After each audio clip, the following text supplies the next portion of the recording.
Compass എജു ചാനലിലെ പുതിയൊരു വീഡിയോയിലേക്ക് എല്ലാവർക്കും സ്വാഗതം.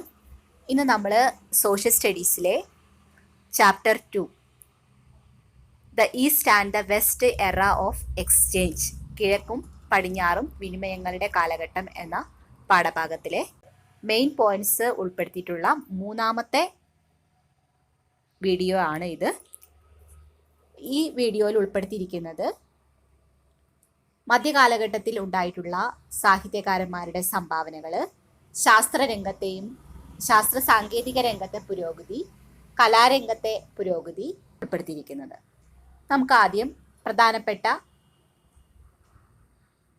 പണ്ഡിതന്മാരും അവരുടെ സംഭാവനകളെയും നമുക്ക് നോക്കാം. ഇബ്നു സീന, അദ്ദേഹം ഒരു വൈദ്യശാസ്ത്രജ്ഞനാണ്, തത്വചിന്തകനാണ്. അതായത് മെഡിക്കൽ സയൻറ്റിസ്റ്റാണ്, ഫിലോസഫറുമാണ്. അബു അൽ ഗാസി, ശസ്ത്രക്രിയയുടെ പിതാവാണ്, ഫാദർ ഓഫ് സർജറിയാണ്.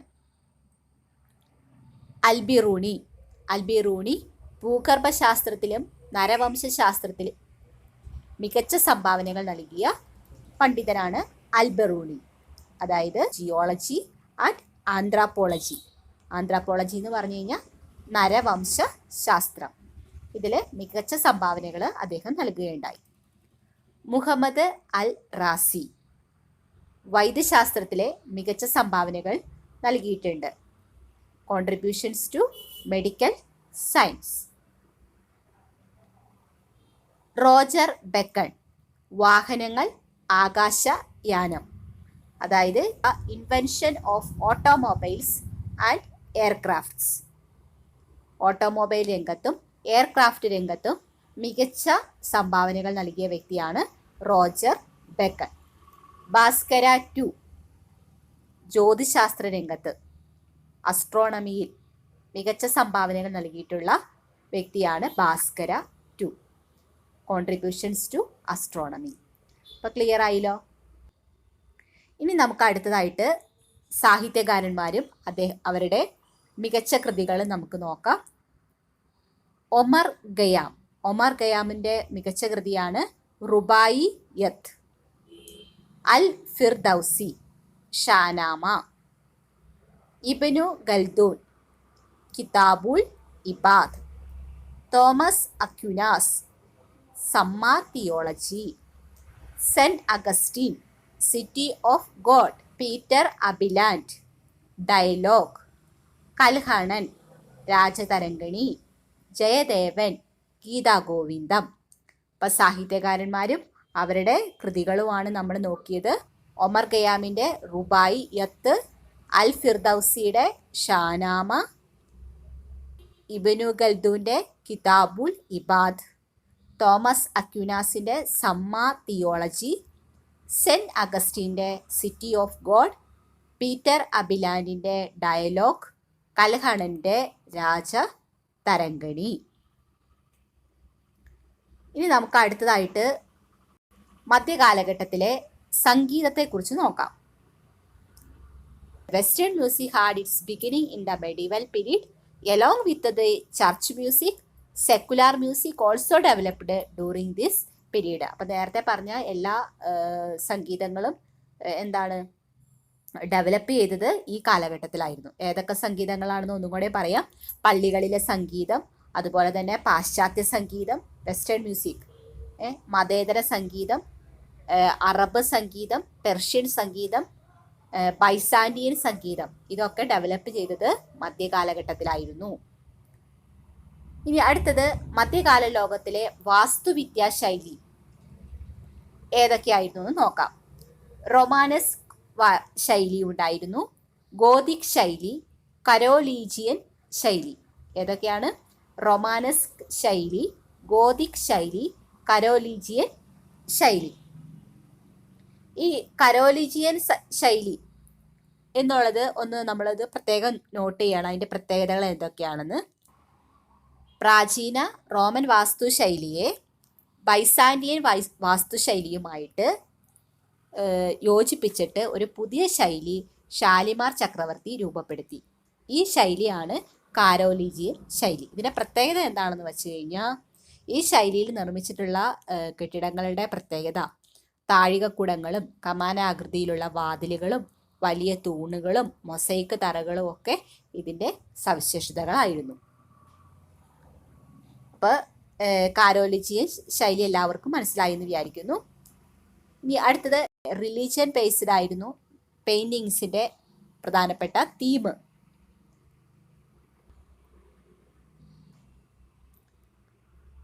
ചിത്രത്തിലെ പ്രധാനപ്പെട്ട പ്രതിപാദ്യം എന്തായിരുന്നു?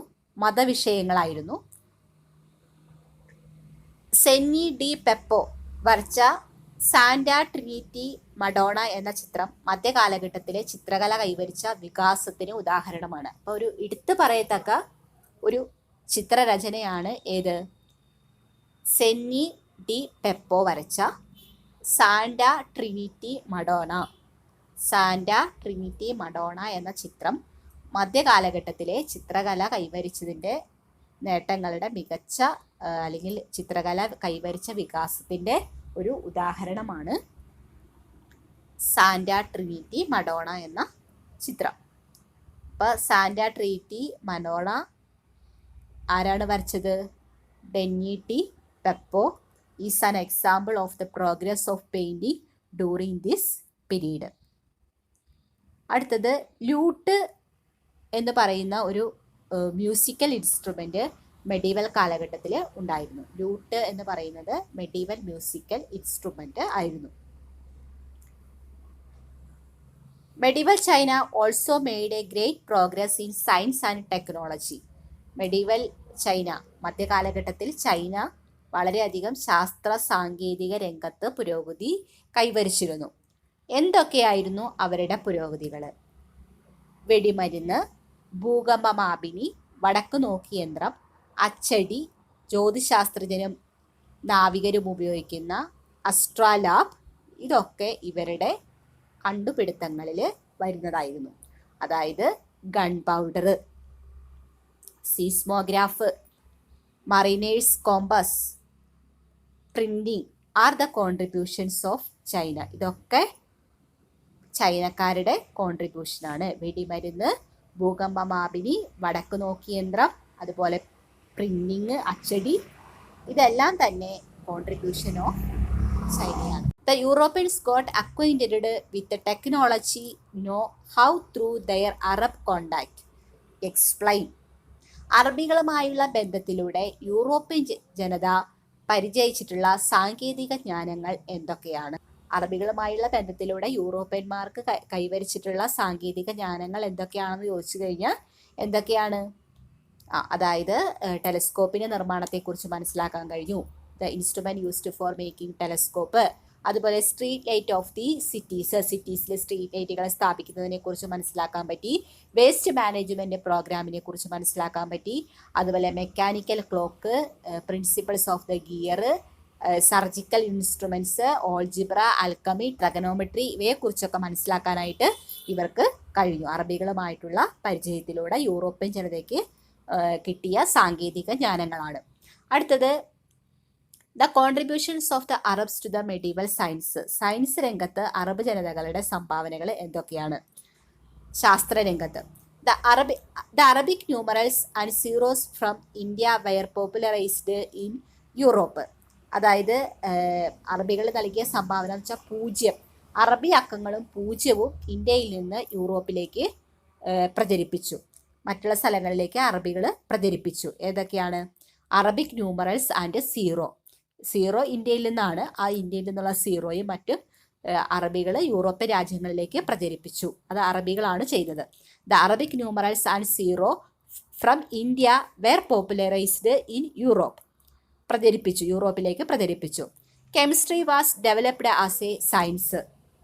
കെമിസ്ട്രി, രസതന്ത്രം, ഒരു സയൻസായിട്ട് അവർ ശാസ്ത്രം എന്ന നിലയിൽ അതിനെ കൂടുതൽ ഡെവലപ്പ് ചെയ്തു, വികസിപ്പിച്ചു. The Arabs were the inventors of the subjects like algebra and optics.